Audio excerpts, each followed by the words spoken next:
I'm seeking advice from fellow fathers who have experienced infidelity in their marriages. Recently, I found out that my wife, whom I'll refer to as Deidre, cheated on me, and it has had a devastating impact on my family.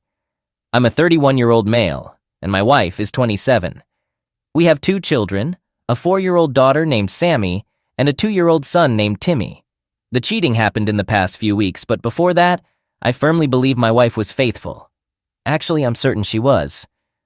We got married nearly 6 years ago, and our anniversary is coming up next Saturday, June 26th. Unless something miraculous occurs, this will be our last year together. It pains me to say it, but that's where my thoughts are right now. I won't go into specifics about my profession, but let's just say I have a good job. My wife and I met during her final semester of college, and we got married 13 months later. She followed me to the East Coast, where I worked for 4 years, and where our children were born. Earlier this year, I received a job promotion that allowed me to manage one of our offices located within 15 minutes of our hometowns. Both Deidre and I were thrilled to move back home, especially after having kids, and our parents were overjoyed. My parents, as well as her mother, still reside in the area, and my younger brother is here too. Unfortunately, Deidre's father passed away before I met her. Our families were naturally excited about having both of us back home, but they were particularly enthusiastic about being able to spend more time with their grandchildren. Everything fell into place nicely. My parents had recently relocated to a new home in a 55-plus community and intended to keep our family home while renting it out for additional income. Our family home is a historic gem, sitting gracefully on over 3 acres of land, featuring a small creek meandering through the wooded lot at the back of the property.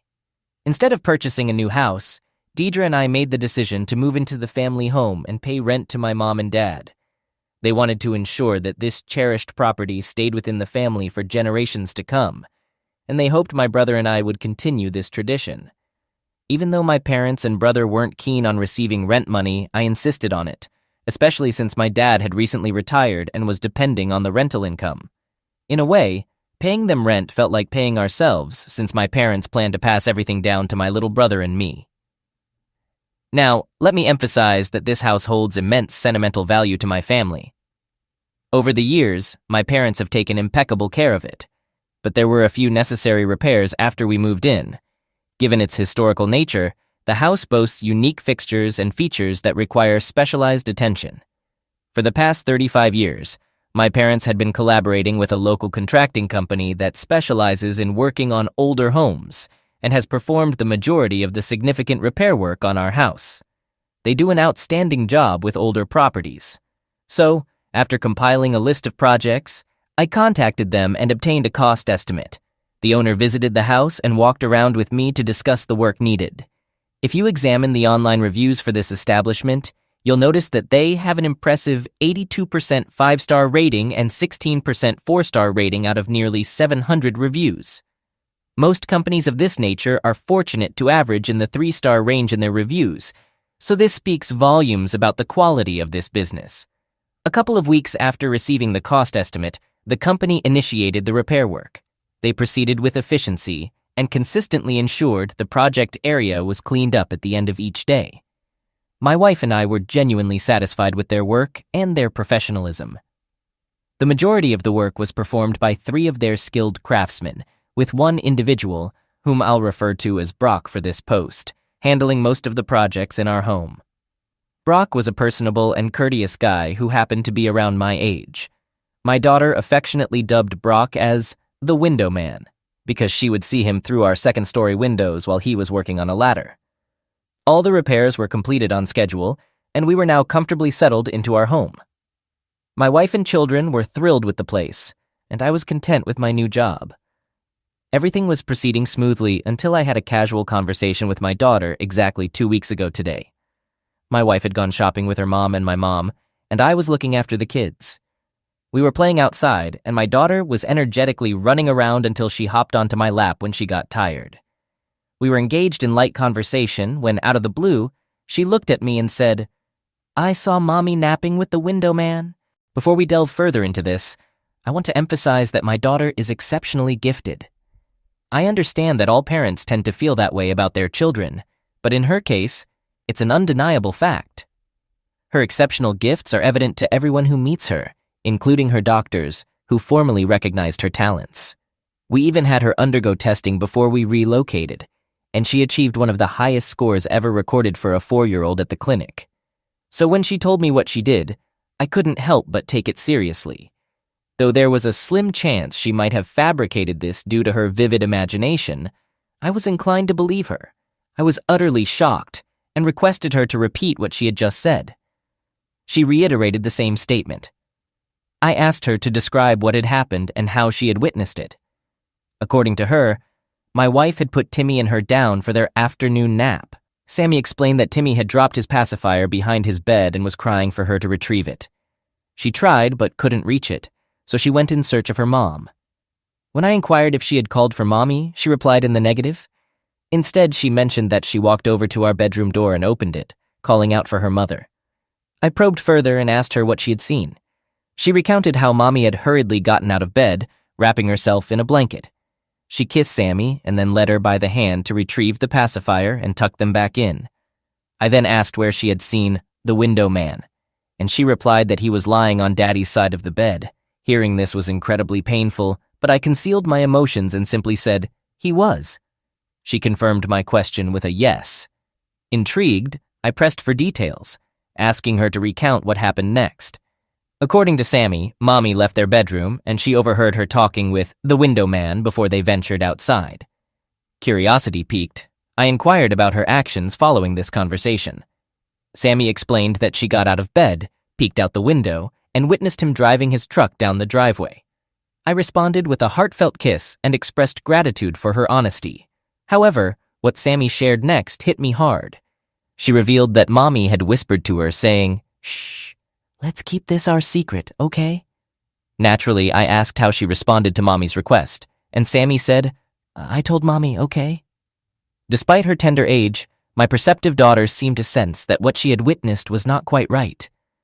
Wanting to shield her from distress, I downplayed the situation, telling her, "Thank you so much for telling me. I'm so proud of you. Now this can be our secret, okay?" Sammy agreed, saying, "Okay, I won't tell Mommy I told you." Then she added, "Daddy, don't tell Mommy I told you." I reassured her, saying, "There's no way, this is our secret." To lighten the mood, I tickled her, and we both started laughing and shifted our conversation to another topic. It was evident that the secret my wife had asked her to keep was deeply troubling our daughter, and sharing it with me seemed to bring her a sense of relief. Later, my wife returned home, accompanied by our mothers. She beckoned me inside while our moms headed to the back porch to watch over Sammy and Timmy. Once inside, my wife presented me with a gift she had purchased for Sammy. It was a birthday present that Sammy had picked out, even though her birthday wasn't until October. I inquired about the timing, and my wife explained that she wanted to give it to her now. It was quite unexpected because Sammy hadn't inquired about this gift, and she wasn't anticipating it until her birthday. Moreover, my wife and I had established a clear understanding with Sammy regarding when she received significant gifts, only on her birthday and Christmas. Sammy had wholeheartedly accepted this arrangement, and as I mentioned earlier, she hadn't mentioned the gift again since selecting it a couple of months ago. My wife rationalized her purchase by saying, "She's such a great kid and has been so good lately. I want to reward her. I hope you're not mad." I assured her that I wasn't upset, but I couldn't help but sense that this was a form of a bribe to persuade Sammy to keep my wife's secret. When my wife presented the gift to Sammy, Sammy expressed concern, saying, "I wasn't supposed to get this until my birthday. What am I going to get then?" Deidre responded by telling Sammy, "You've been such a good girl. Mommy and Daddy want to give this to you now." To everyone's surprise, Sammy countered with, "No, I want to keep it until my birthday. I don't want it now." My wife continued to coax her into opening the gift, but Sammy resisted and looked to me for support.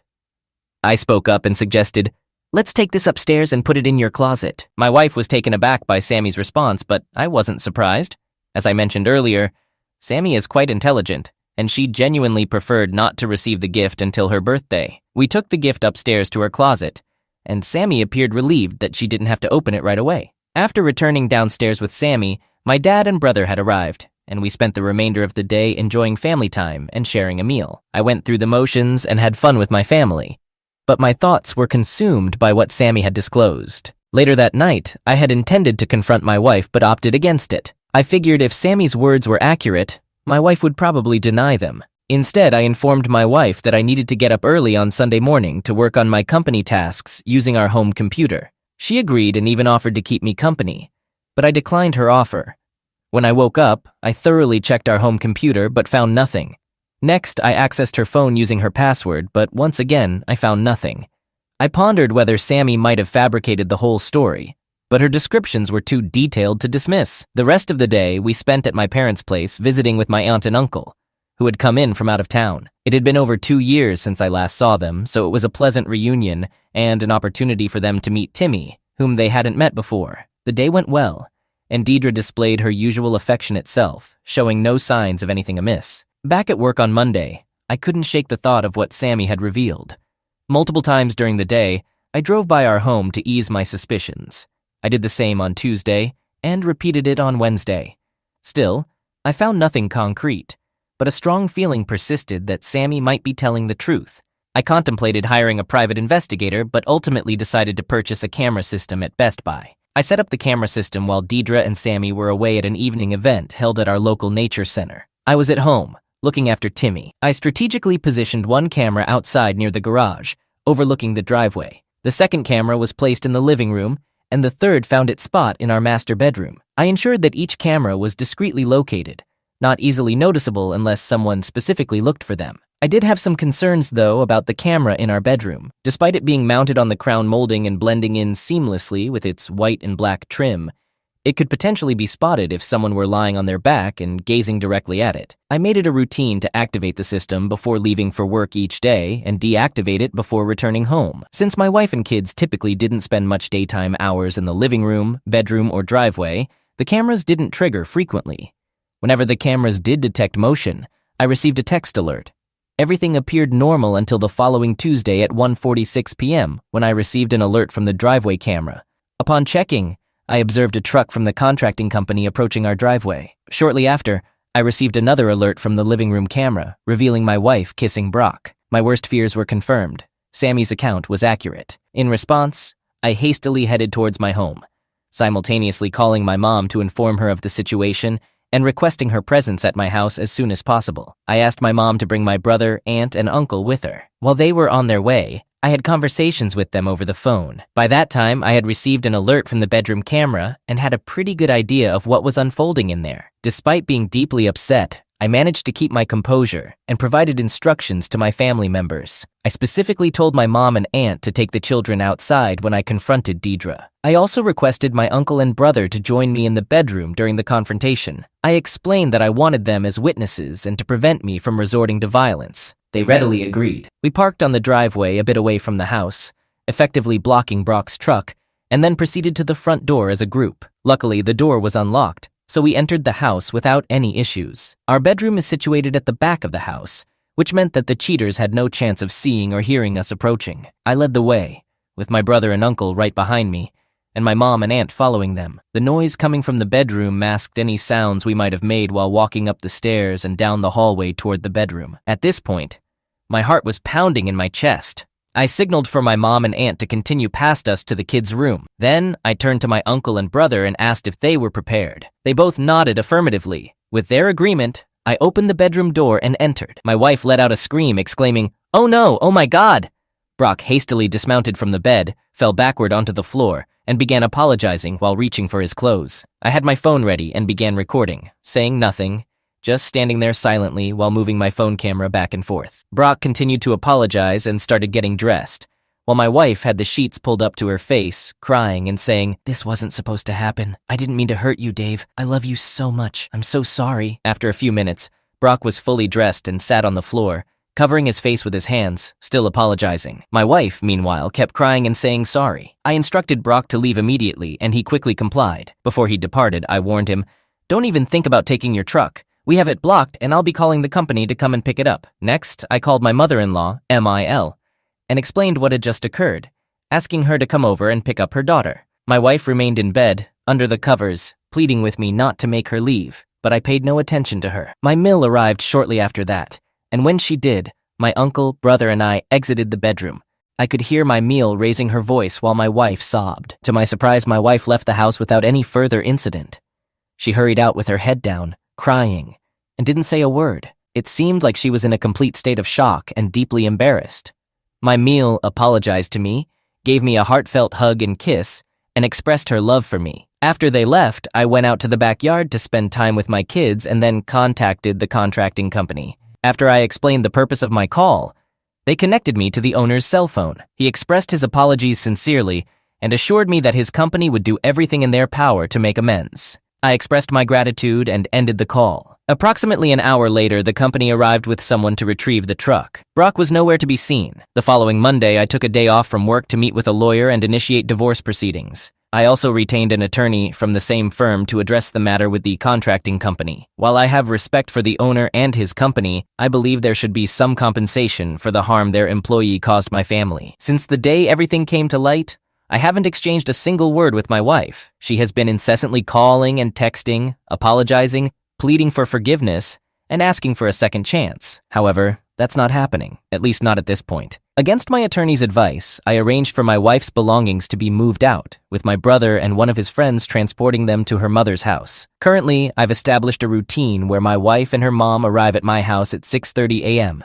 Her mother enters, while my wife waits in the car until I depart for the office. After my workday, I go out for dinner at a restaurant and return home around 6:30 p.m. My wife and her mother have dinner with the kids before I come back home. When I'm approximately 5 minutes away from the house, I call my mother-in-law to inform her. Subsequently, my wife heads to the car while her mother remains inside the house with the kids. Upon arrival, I disregard my wife, who is seated in the car, and head straight into the house. Typically, I engage in a brief conversation with my mother-in-law to recap the day before her departure. I then spend the next 12 hours with my children, and this routine repeats 7 days a week. I acknowledge that this approach may seem excessive to some, but I want no involvement with my wife. If it were possible, I would prevent her from ever seeing my kids again, although I recognize that's not feasible. I harbor intense anger over what she did to me. The fact that she had a stranger in our bed while our children were in the adjacent room, then urged our daughter to lie on her behalf. This is an unforgivable transgression in my eyes. I've directed my lawyer to pursue full custody. Although she contends that it's unlikely,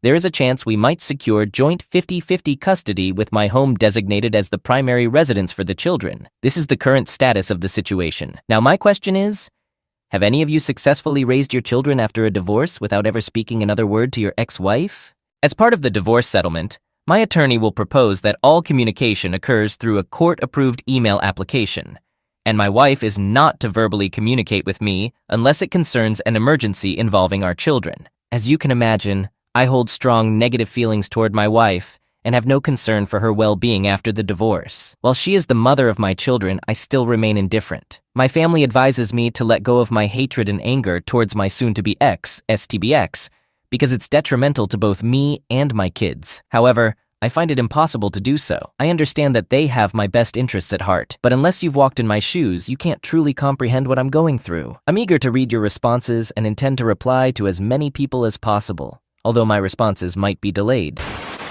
Update. Hello, everyone. Many of you have asked for an update, so I wanted to return to provide you with the current status. First and foremost, I want to express my gratitude to all of you for your responses. Most of the messages I received were constructive and beneficial as I navigate the challenging waters of divorce. Mentally, I'm in a much better place now than I was back in June, thanks to my kids and my wonderful family, particularly my mom, dad, and brother. My children are also doing well. Timmy is too young to grasp the changes, and Sammy hasn't really noticed that her mom and I are not together in the same place, as she sees her mom every day at our house from 6:30 a.m. to 6:30 p.m. I've been having dinner at my parents' home, and then the three of us go to my house to relieve my mother-in-law and wife of their responsibilities. The kids enjoy it because they have company all day.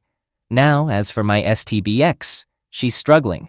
She's still under the impression that she can win me back and keeps coming up with new offerings, thinking they will persuade me.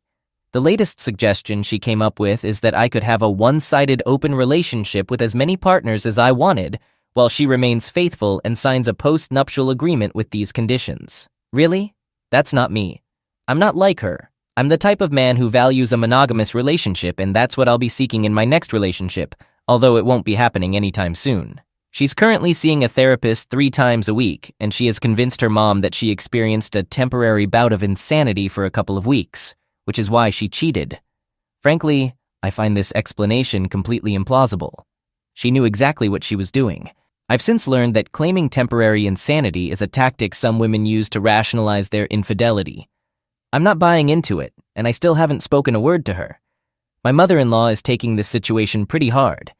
She's a kind-hearted woman who loves me, her grandkids, and my parents. She's asked me several times if there's any way I could forgive and reconcile with her daughter. She expressed how genuinely sorry she is, and how much she loves me. I care deeply for my mother-in-law, but I haven't engaged in a lengthy discussion with her. Instead, I've simply told her that forgiveness and reconciliation are not possibilities for me. Regarding my wife's remorse, I do believe she is sorry, but it's more about feeling sorry for herself and regretting that she got caught.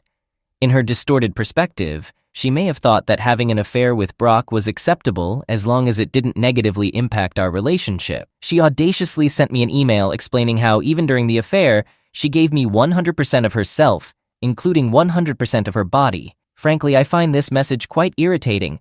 Alright, that's enough about my STBX. It's making me angry just talking about her. The divorce should be finalized in a few months, and when it is, I'll come back here to update everyone. Update. By popular request, I've returned to provide an update on my situation. I'm pleased to announce that I am finally divorced from Deidre. However, the process was much more challenging than I had anticipated, filled with drama that postponed the finalization until March. As last year progressed, I remained focused on expediting the divorce process, while Deidre became increasingly desperate. She attempted to talk to me daily, but I insisted on communicating only through email and solely regarding our children. Whenever she brought up our relationship, I reiterated that our marriage was over, and we would only have a co-parenting relationship moving forward. In September, my mother-in-law informed me that Deidre had been discussing thoughts of ending her life, stating that if she couldn't have me, she didn't want to live. My mother-in-law asked if I could talk to her, and I initially resisted. Eventually, I agreed to meet with her in the presence of my mother and my mother-in-law. During the meeting, Deidre expressed her remorse and outlined everything she was willing to do for me if I would just give her another chance. She repeatedly asked me to give her just 6 months to prove herself. I allowed her to express herself until she had said everything she wanted to. Once she was done, I made it clear that I no longer saw her as a romantic partner and had no interest in any form of reconciliation, even if it were for just a single day. Following this conversation, her mother told me that she sank into deep depression and rarely left the house.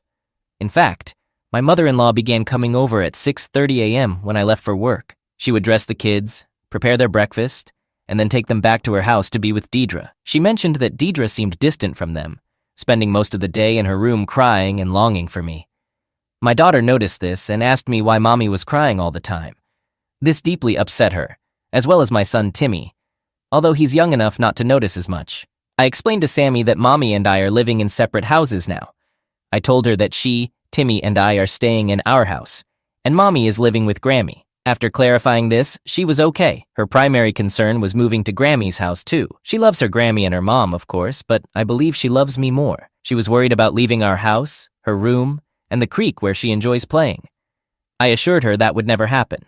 After hearing that, she felt better. However, the drama with Deidre didn't end there. As the date of our final divorce hearing approached, Deidre's desperation grew, and she began calling and texting me repeatedly while I was at work. She kept listing all the things she would do for me and how I would be incredibly happy if I stayed with her, making promises and assurances. I'm summarizing, but you get the idea. Then, the day before the hearing, I received a call from my mother-in-law, who informed me that Deidre had been rushed to the hospital in an ambulance. They suspected she was having a heart attack, so she was admitted, and various tests were conducted. In the end, they determined that her condition was severe dehydration. Her mom told me that she hadn't eaten anything for the past 3 days, although she claimed to have been drinking water. It turned out she hadn't been drinking enough, leading to severe dehydration. I believe she did this intentionally to postpone the final divorce hearing. Unfortunately, her scheme worked, and the hearing was rescheduled until after the new year, and then delayed again due to bad weather.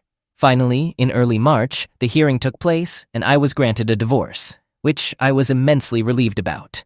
All things considered, I believe I came out quite well.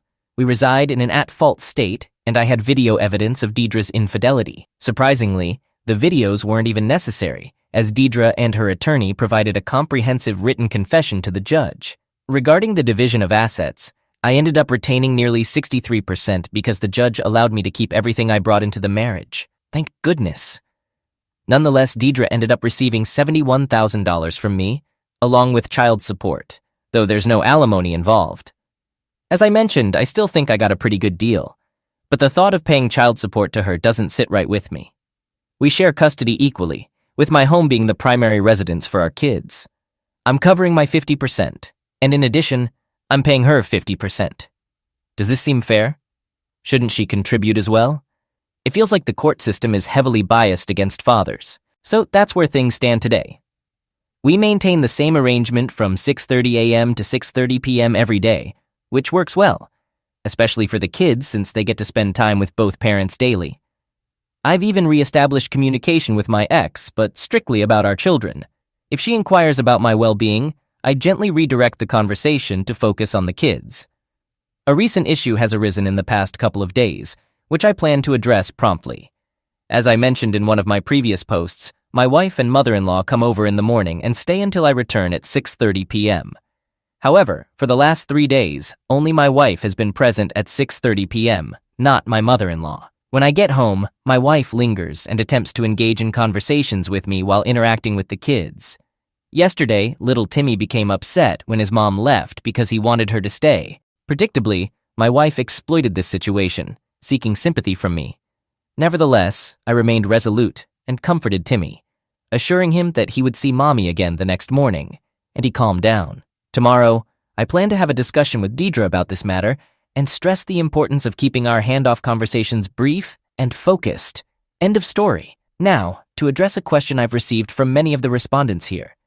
Have I shared the conversation I had with Sammy when she mentioned Mommy was napping with the window man with anyone else? The answer is no, and I don't have any immediate plans to do so.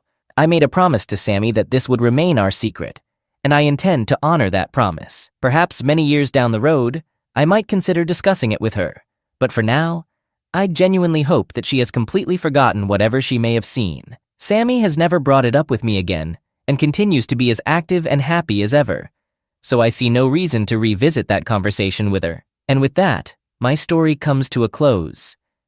It may not have a happy ending, but it's about as good as one can hope for given the circumstances. All right, that was a fun story. Now let's move on to another exciting one. Stay tuned and let's dive in. My situation is quite complicated. While my husband, who is in the military, was stationed abroad, I became pregnant, but not with his child. Now he wants a divorce and is planning to leave me with nothing, even though I am heavily pregnant. I'm a 25-year-old woman, and we've been married for the past 2 years. Our story began when we met at a restaurant near a military base during a trip with my family. My dad struck up a conversation with a group of men in military uniforms, and he instantly connected with my now husband, who happens to be a veteran. As the evening went on, my dad introduced him to our family, and our tables merged. Despite the presence of my father, we couldn't help but exchange glances. He didn't ask me out or for my number directly at the table. Instead, he discreetly passed me his number under it. I reached out, and that's how our communication began. We decided to get married after just 6 months of dating. I realize it might seem like a short time to commit to such a significant step, but we genuinely felt like soulmates. When we tied the knot, we were fortunate to receive a government-provided house as one of the perks of being a military couple. About a year ago, my husband was deployed. Before leaving, we had a heartfelt conversation about how we would stay in touch, how he entrusted me with managing our finances and looking after his parents while he was away. We discussed our future plans, expectations, and our excitement about starting a family, especially his eagerness to become a father. When he left, we stayed in touch as we had planned, and we managed our long-distance relationship quite well. It was wonderful to see his face and have conversations with him. However, it felt lonely because only seeing his face on a screen at certain times of the day didn't fulfill my need for physical closeness. I craved physical touch, longing to be held, but he wasn't there. Sometime later, my company hired a new colleague, and I had to train him. He was good-looking, dependable, and consistently showed interest in me. At first, I resisted his advances and made it clear that I was happily married, but he didn't seem to care. Over time, his small gestures like bringing me snacks, inviting me to dinner, engaging in casual conversations, and light touches began to affect me. I was feeling lonely, starved for physical affection, and I missed my husband. One evening after our usual dinners, we had a few drinks, and he kissed me. I kissed him back, but then I regained my senses and hurriedly left. I felt incredibly guilty afterward, to the point where I couldn't bring myself to face my husband during our video calls. What made me even more guilty was that I couldn't stop fantasizing about my colleague and our kiss, imagining what might have been. I tried to avoid him at work, but it proved to be impossible. He approached me, apologized for making me uncomfortable, and we talked. One thing led to another, and we kissed again. We couldn't deny our desires, so we eventually agreed to have a purely physical relationship. We would meet secretly, starting initially at motels and later at each other's houses. It was sheer ecstasy. Yesterday, I discovered that I was 3 months pregnant. I had attributed my unstable moods, heightened sense of smell, nausea and weight gain to lack of sleep, stress, and an unhealthy eating habit I had developed due to the pressure and bus schedule at work. I eventually went to see a doctor about these symptoms and discovered that I'm pregnant, and I've just completed my first trimester. I'm shocked and scared. There's no way it's my husband's child. I haven't been with my husband for almost a year, and he'll figure out I cheated if he sees me. What should I do? How can I keep this a secret? 2 months ago, I shared a story about getting pregnant by my colleague while my military husband was deployed and stationed overseas. Unfortunately, I couldn't take any action regarding the pregnancy because I had already passed the first trimester, so I'm quite pregnant now. My husband surprised me for my birthday 2 days ago. He wasn't supposed to return for another 3 months, and I hadn't found the courage to tell him about the pregnancy yet. To say that he was shocked and furious to find me pregnant would be an understatement. What really surprised me was the complete and absolute disgust he showed. He had a fit, breaking things and ruining the decorations for my birthday. He scolded me in front of my birthday guests and then left in anger. I haven't seen him since. We've all tried calling him, including his parents, but none of us can reach him. We're all concerned and have no idea where he is or in what condition he might be. We even contacted shelters, hospitals, and police stations, but there's been no luck. I just need a chance to explain. Edit. This is not a good update. A week after my husband went missing, his parents called mine and reassured them that he called and said he's safe. Even they, his parents, are unwilling to talk to me. They're asking my parents to convince me to sign the divorce papers he sent, despite all I did for them while their son was away. I was the one who looked after them and made sure they were okay. I feel deeply hurt by their actions. Why doesn't he come here in person, so we can have a mature conversation about this? It doesn't have to end like this. How could he treat me this way, especially considering my current situation? He's always wanted to be a father, and now that we have a blessing in our lives, he wants to abandon me. If we get divorced, do I lose the house? I can't believe he's pushing me to potentially end up homeless while I'm pregnant. Update! It's been a while since my last update. I gave birth to a beautiful baby girl.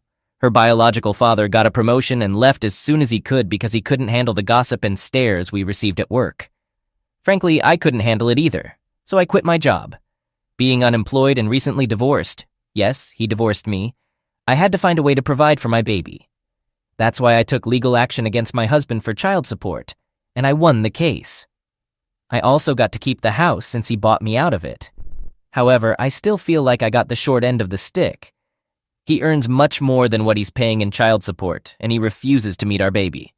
I'm currently in discussions with a lawyer to take him back to court to increase the child support payments, especially now that I'm unemployed and unable to maintain the lifestyle I'm accustomed to and want for my child. But my lawyer advises against pushing my luck, especially since he's not even the biological father. My lawyer says it might not be worth pursuing, but I really need the financial support. I just want to provide the best care for my child, our child, to the best of my abilities. Edit. So my ex apparently filed a petition to disestablish paternity of my child through DNA testing, and the court has granted it. They're going to conduct a DNA test on my child, and I'm extremely worried about the outcome. My lawyer says it doesn't look good, especially because we're in Florida, and I might lose the child support. Please, I need advice.